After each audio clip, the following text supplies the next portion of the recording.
Hello and welcome to another episode of pop.vox.presents. I'm Phil Vecchio, and today I'm joined by a very special guest. Please welcome Aaron Sprinkle. What's up, everybody? How's it going? Good. Thanks for having me. Yeah, thanks so much for being here. It's a treat. We were just talking right beforehand that we kind of connected through our mutual friend Matthew Schwartz, who is from the amazing band Pacifico. And we had him on the show not too long ago, and he suggested I reach out to you. So thanks to Matthew.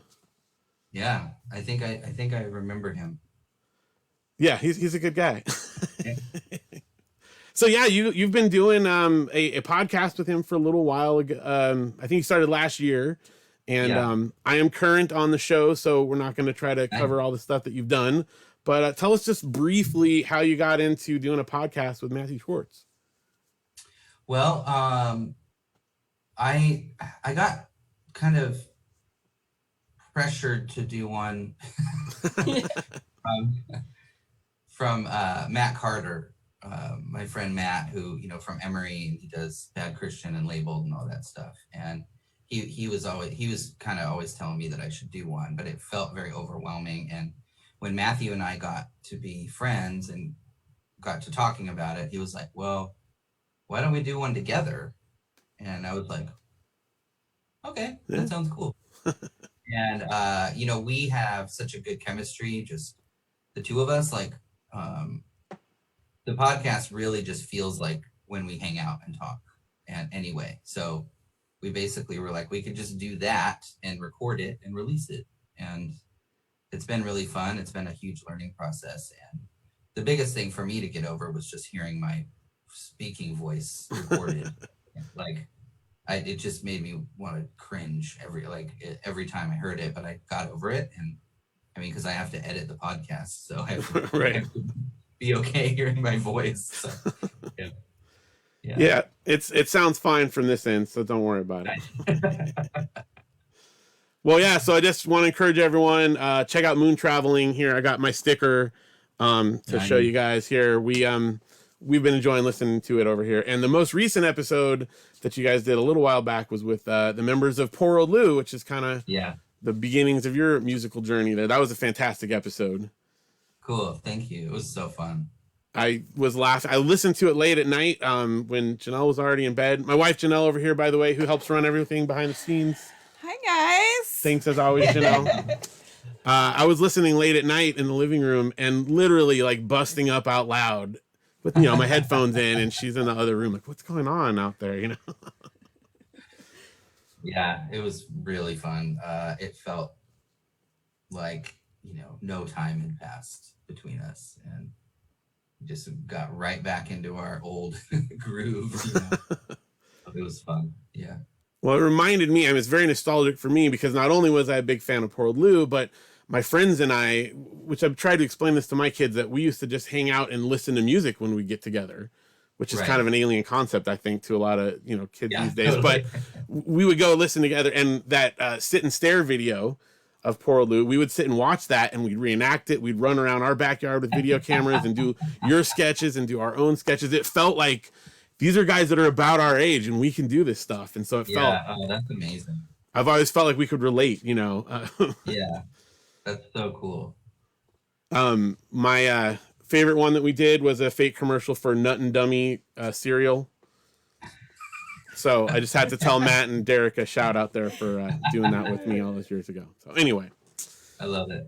But it's one of the great things that I've enjoyed so much about your music over the years is that unlike a very small group of musicians have been consistently putting out stuff throughout my whole musical journey. So, started out listening to Poor Old Lou in high school and little late junior high.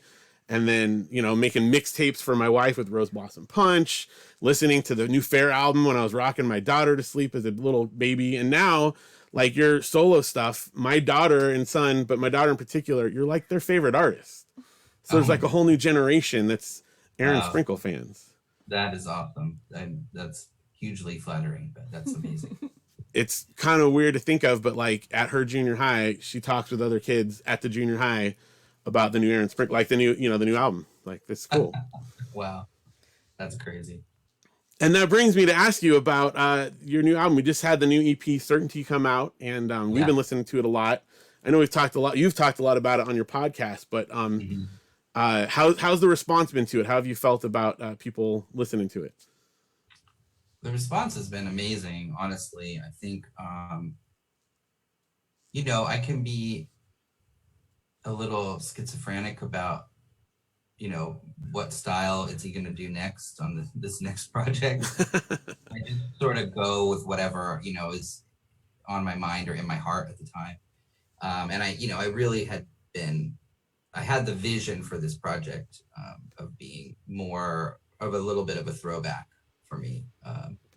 Kind of an amalgamation of my old solo stuff and maybe a little bit of Rose Blossom Punch thrown in there, stuff like that. And yeah, I mean, I haven't heard anything bad about it. That's good. About it, so that's good. I mean, I definitely heard some bad stuff about Real Life because some of my fans were like, "What are you doing?"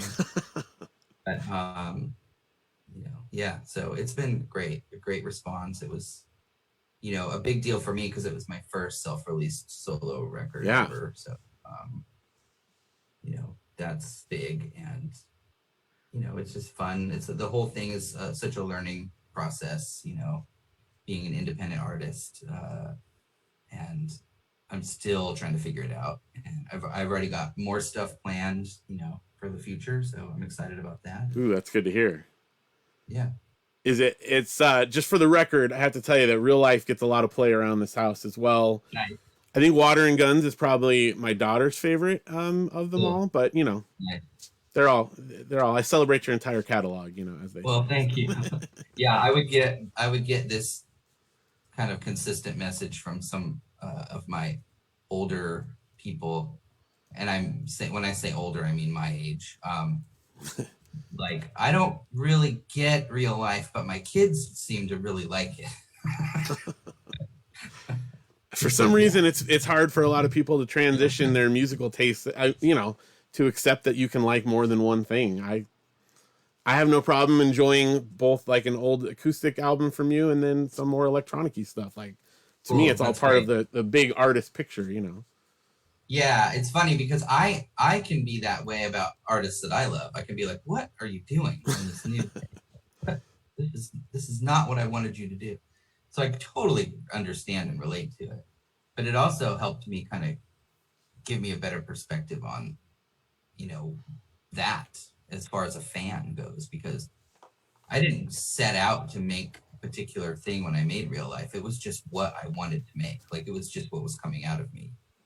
And, you know, some people even were like, I can tell he's trying too hard to be like a pop star or something. I'm like, I don't have any delusions that I'm going to ever be a pop star. I'm trying to make music that I like.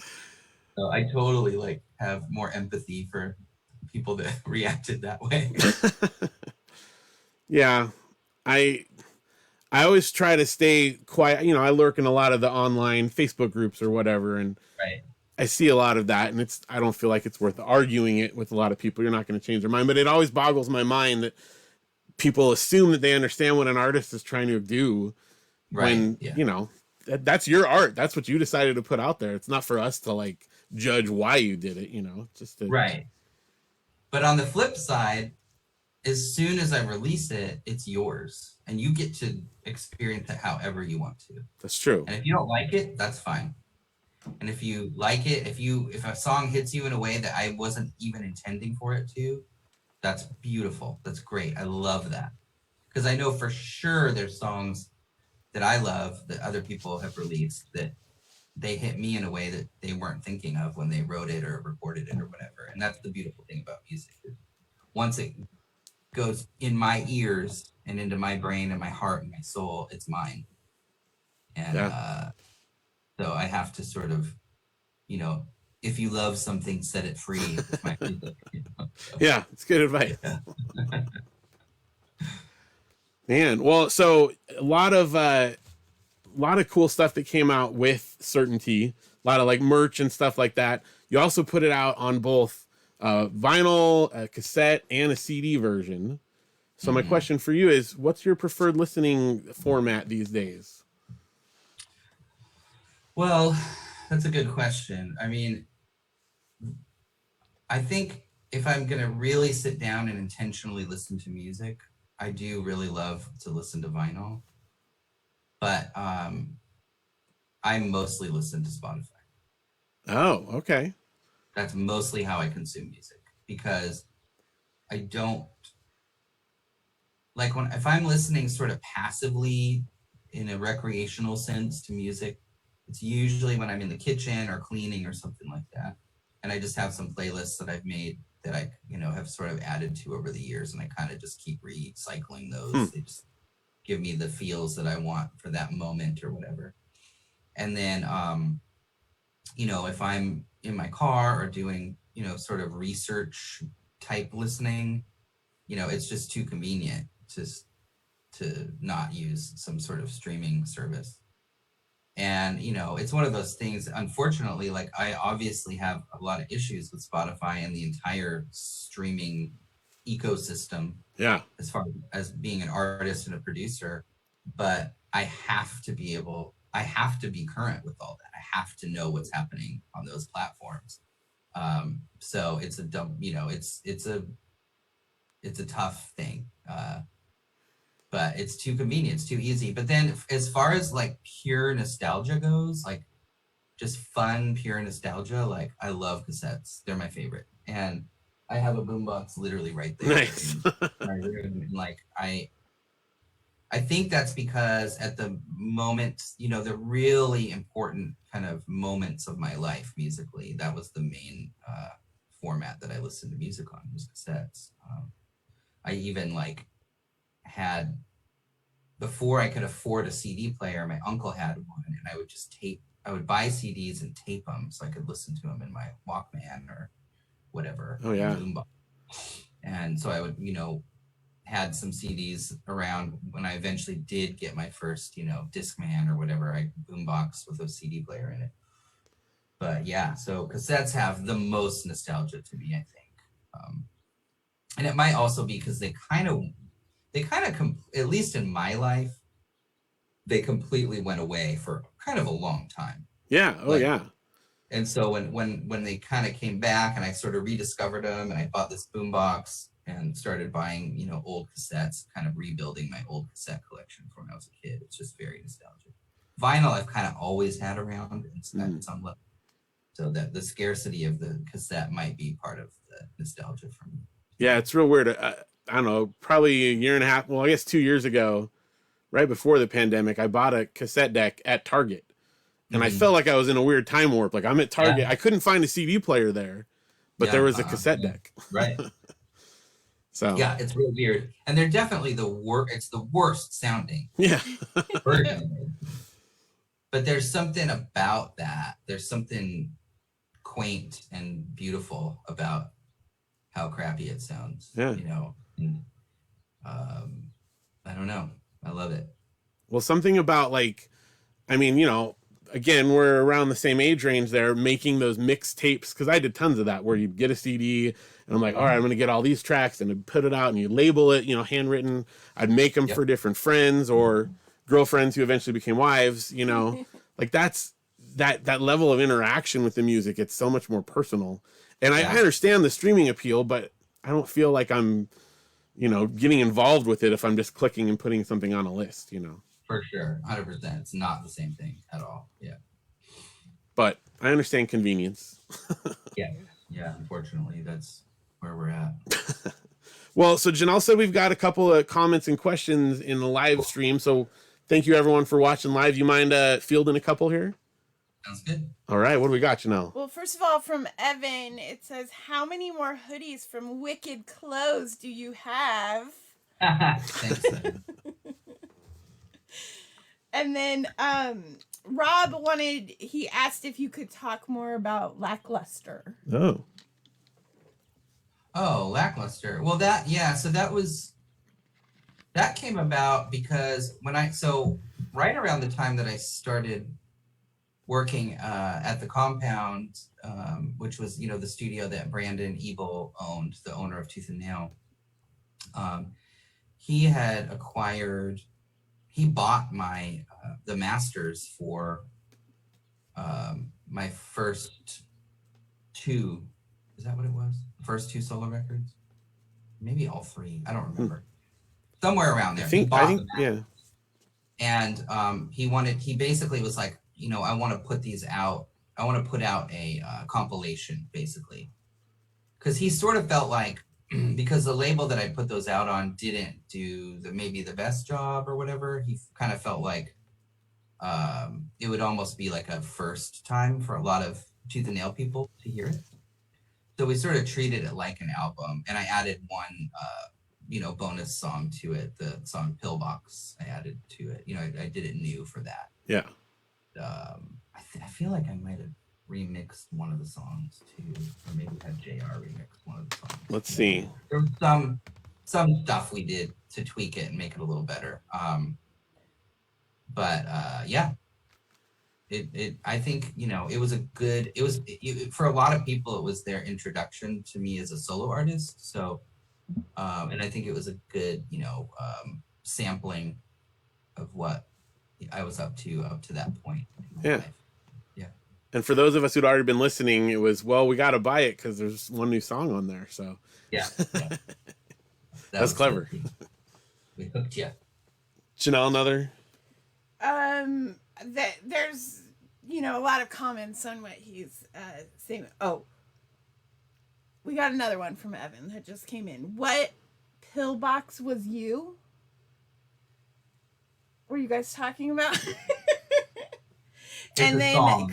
Yeah, it's a song that I the song. Okay. And can we expect more Blink books? Oh yeah, with your brother Jesse.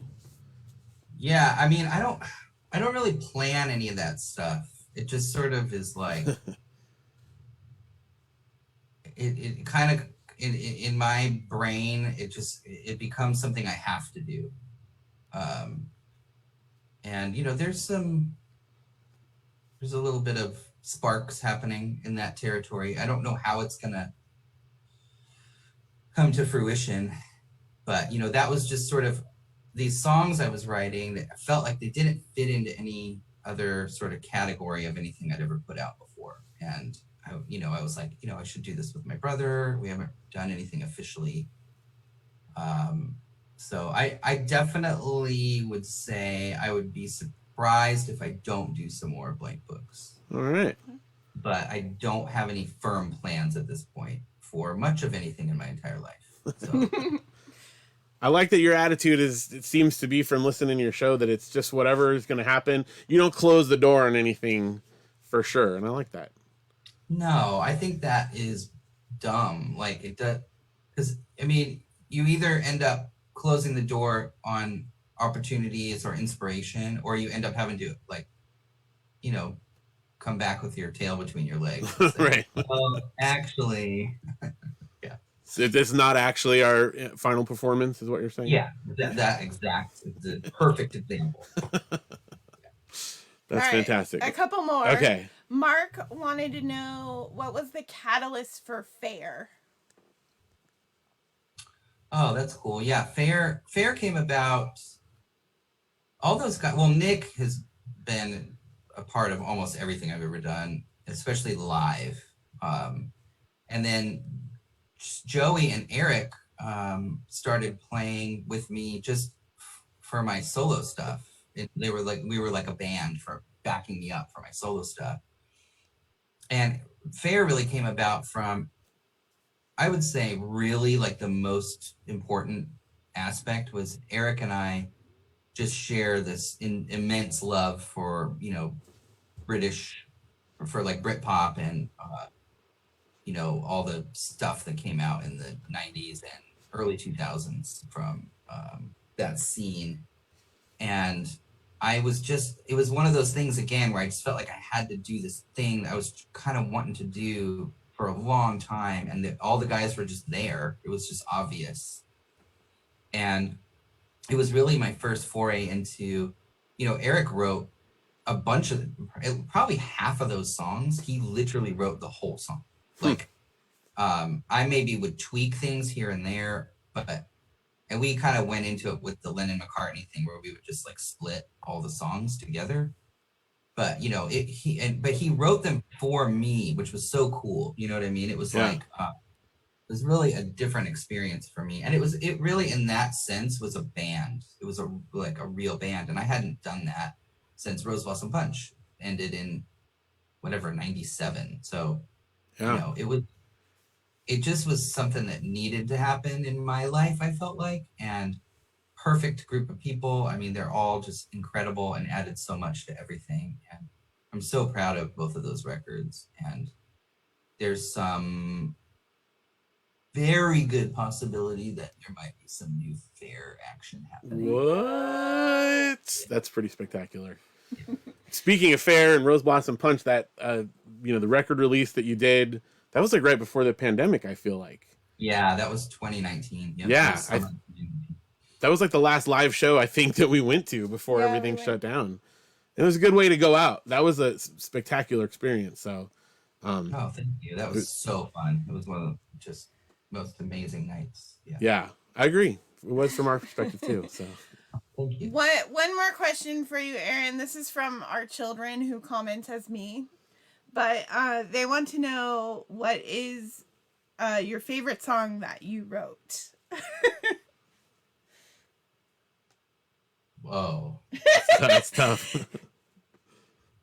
That is tough. I mean, it's really tough. You know, of course, like whatever newest thing, I'm going to have a favorite, like, you know, but, and it changes too. Cause I honestly forget about most of my songs. Honestly, like I can listen to you know, one of my old records kind of like, oh yeah, whoa, that's actually pretty good. You know, cause I don't sit around with my songs in my head, you know, right. I mostly sit around with whatever I'm working on now or other people's stuff or whatever. But for some reason, like, as far as the last like few years go, Washed Up is just one of my favorite songs I've ever written. And I think it's because this is pretty rare for me, but like I can listen to it and have an emotional reaction to it that I would from a song that someone else made. Which I think speaks a little bit to how it came about. Because, you know, I think some songs are crafted and forged, and some songs are unearthed or discovered. Mm-hmm. And I feel like that one was discovered.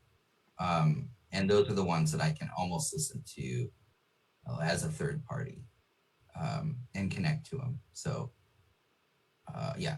That's awesome. That's awesome. Well, before we jump into music, one final thing, if you don't mind, Audrey wants to just model your the shirt and give a plug for your Certainty merch and all that kind of stuff. Awesome. Where can people find the album and or the new EP, and you know, what kind of stuff is there available for people to get? Yeah, so right now, aaronsprinklemusic.com is where you can get any of the merch or anything that I have available is there. I also have it up on Bandcamp as well, just as an alternative method for buying the digital copy of the album. But to be honest, it's better for me if you buy it on my website, because Bandcamp takes a cut unless it's one of their Fridays that they don't. Right. But yeah, aaronsprinklemusic.com. And, you know, there's some more stuff that's about to come out. I had two friends randomly text me in the same, like, I want to say like 2 weeks, asking me to bring back the Real Life t-shirt. So I put it up on my website like a couple weeks ago. So nice. Just mainly for those two guys so they could order it. But yeah. Audrey and Luke want to say hi to you real quick if you're all right, and Audrey wanted to show off your shirt so everyone knows it's got that. Oh, that looks awesome. So you're getting on. All right. Tell really quickly, can you tell us about the artwork on the Certainty EP? Yeah, so I'm actually made that, and it's an old woodcut of, you know, two ladies holding oil lamps, I believe is what it is. And it just struck me really kind of, it's not a specific thing. It was more of a feeling thing for me because I knew the album was going to be called Certainty. I knew that that concept was important for me to sort of explore, of letting go of this need to be certain. That has really been problematic in my life, and I believe in society as well. And this sort of like drive for that to be the gold standard for a lot of things is, you know, I know that this is how this is, and I'm right and you're wrong, and the sort of divide that that causes. But there was something about that image that just struck me. And then, you know, I just screwed around with it for a long time. I spent quite a bit of time on that, getting it to feel how I wanted it to feel. Well, it looks very cool. It has cool. It has a very unique feel to it, and I think it fits the album really well. So I like it. Cool, thank you. I love to hear that. Thank you so much. I appreciate that. Well, I think if you're up for it, I think it's about time to get to some tunes. All right. Yeah, I'm gonna do my best. Excellent. So I'm gonna move myself to the side, and I'm gonna turn it over to you. So, ladies and gentlemen in the live stream, please welcome Aaron Sprinkle. Thank you, everyone, for being here, for having me, and being a part of my very first live stream that I've ever done in my entire life. So needless to say, I'm pretty nervous, and if I mess up, I'm going to probably laugh or stop or something. So just, you know, just be here with me right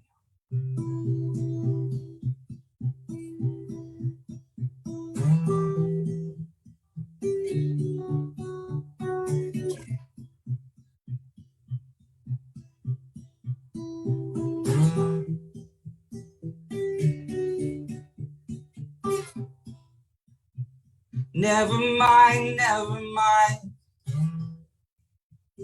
Everyone is doing fine. And the heads are rolling down the hill. Yeah, the heads are rolling down the hill. It kind of makes you feel alive, but dirty at the same time. It's hard to keep the camera still when the heads are rolling down the hill.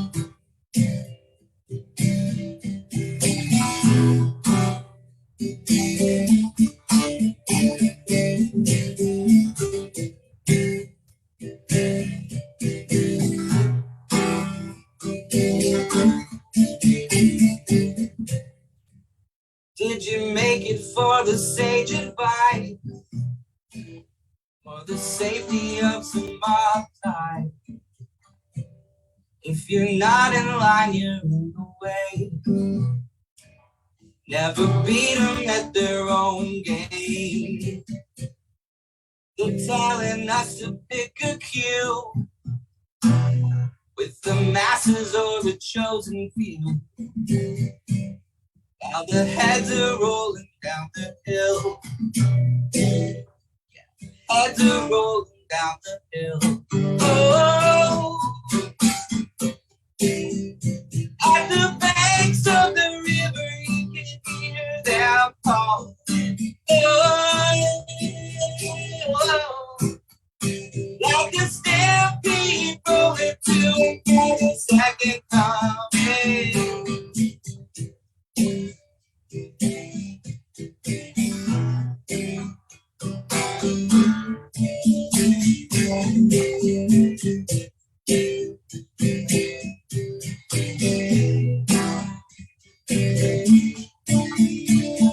So I open wide like a noble lion with a roar that's trapped inside me.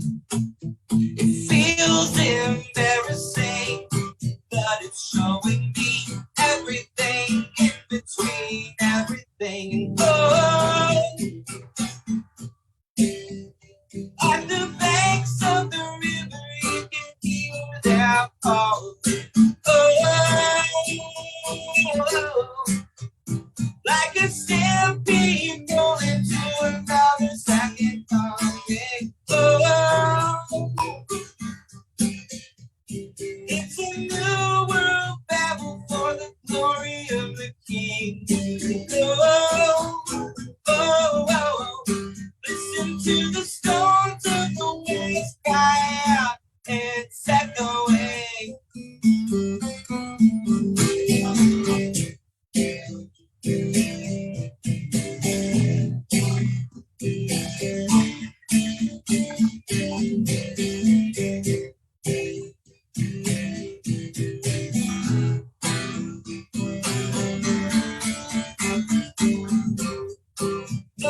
inside.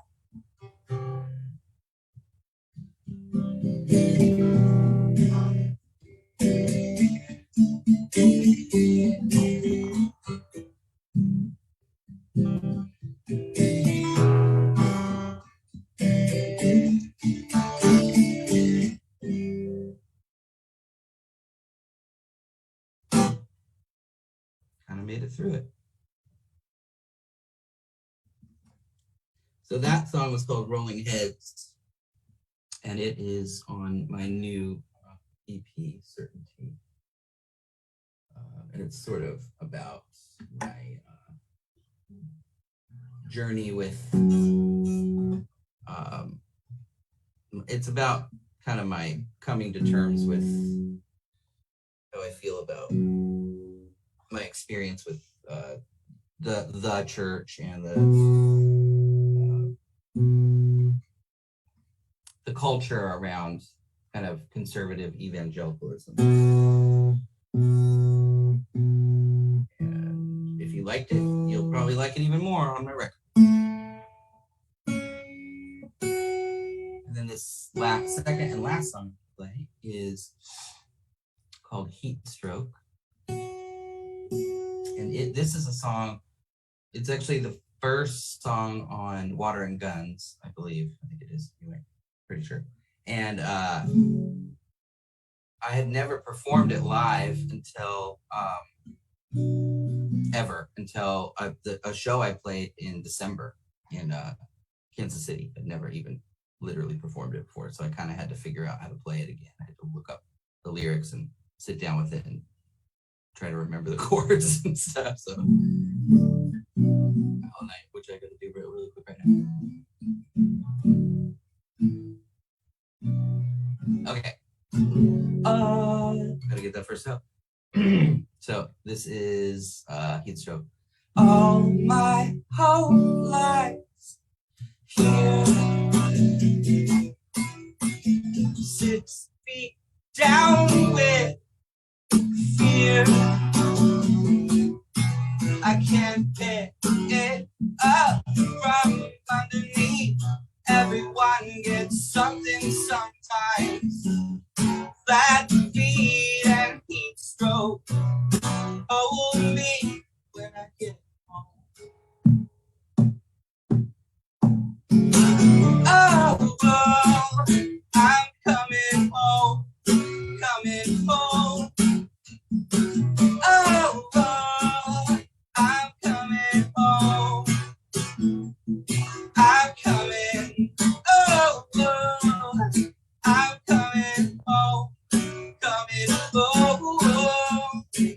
Oh, I'm coming home, coming home.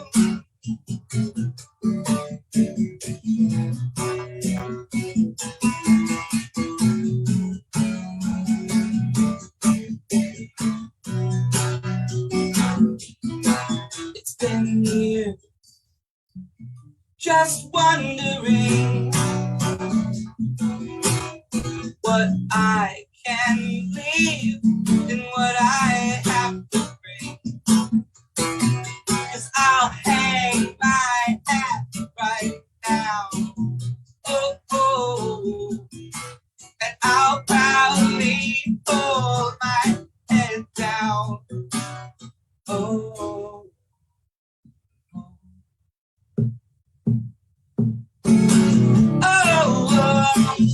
I'm coming home, coming home. Oh, I'm coming home. I'm coming.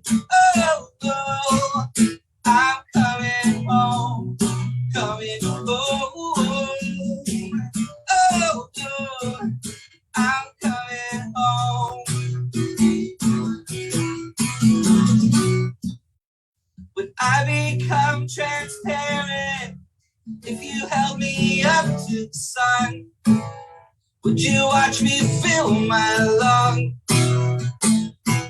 And oh, if you look a little closer See the blood run through my veins. Like a map, it shows the way.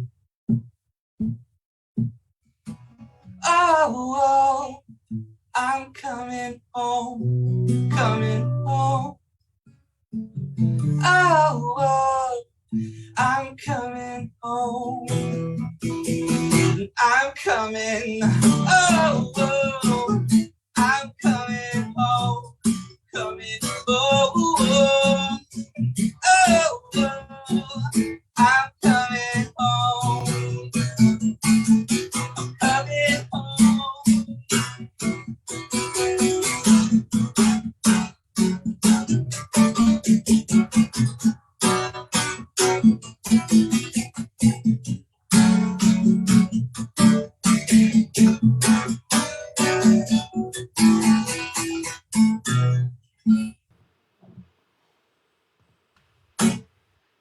Honestly, better than I thought it would.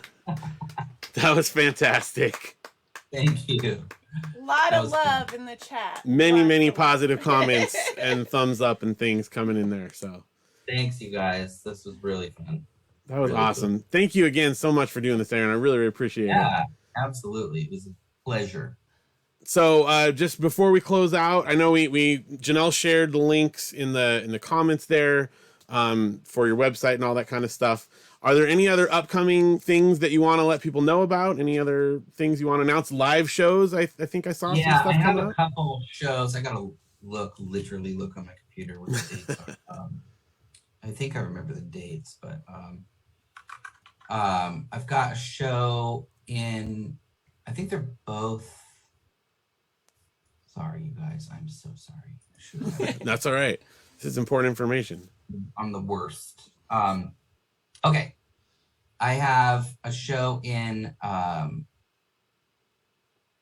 Greenville, South Carolina on, where's the date? April 28th. And then I have another show. Can I not find it? I have another show in South Carolina too the next day, and I don't remember where it is. But they're both on Carolinas. I am the worst. They're both on. I believe they're both on Instagram, and they're not for a couple months, but April 28th and 29th, 2 shows. Those are the only shows I have booked right now. I'll be pumping them a little more as it goes. Yeah.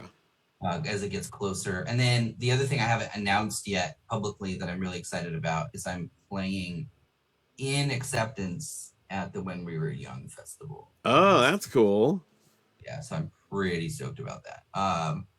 They asked me to literally be in the band for those shows, so I'm very excited about that. And, That's awesome. And that's in be a Las trip. Vegas? Yeah, in Las Vegas in Yeah. October. Okay. Yeah. That's very cool. So while you're out toward the East Coast, any Southern California show plans, let us know. You know, we'll be at them. West Coast. You said East. Oh, I said East West Coast. Yeah. No, I mean, I'm definitely wanting to put together a lot more shows, and I'm just sort of easing into it because I really honestly took a decade off from playing shows. I played 2 shows in a 10-year period until recently. I'm starting to do more, and so I'm really looking forward to it. The last, the one I played in Kansas City was so fun and just felt amazing, and really looking forward to these 2 in April and more. So just, keep an ear out. Sign up on my mailing list for sure if you want to know. That's the best way for me to get information to people, just directly, because I don't have to deal with algorithms and all that. Right. Definitely go to aaronsmickelmusic.com and sign up on the mailing list. Excellent. Yeah. And also want to remind everyone to listen to Moon Traveling, the awesome podcast. There's a lot of good information that gets trickled out there as well. Yeah, we've got some exciting stuff coming up on that. We're taping the first episode of season 2 tomorrow, and then like Jason from Acceptance is going to be on in a couple months, and my friend Stephanie Drury, who does an Instagram account called Stuff Christian Culture Likes. We're going to have her on, and we've got some really cool stuff coming up. And then, these one of these shows we're doing, this show in Greenville on the 28th is actually we're gonna start doing these moon traveling live things where we kind of do a live version of the podcast. That's and then cool. Also both play music as well. So Nice. we're kind of working out the format of how it's going to be. We've got some ideas of how it's going to be. So we're kind of going to do a few, soft opens with it to see how it works. But we're planning on that being something we really focus on. That's a cool idea. I like it. Yeah, it'll be fun. Awesome. Well, thank you again, Aaron, for being here. Thank you to everyone who's watching in the live stream. Appreciate you guys spending time with us. Yeah. Again, really a lot of love in the comments and all that there for you. So awesome. Thank you, guys. Yeah, thanks everyone watching. Just a heads up for Pop.vox Presents. We'll be back in a few weeks. We're taking a few weeks off, so we'll be back on March 5th with RB Brown and March 12th with Jeff Elbel. So we'll see you again for that. Thank you again to Aaron, and I will see you guys next time. Thank you. Adios.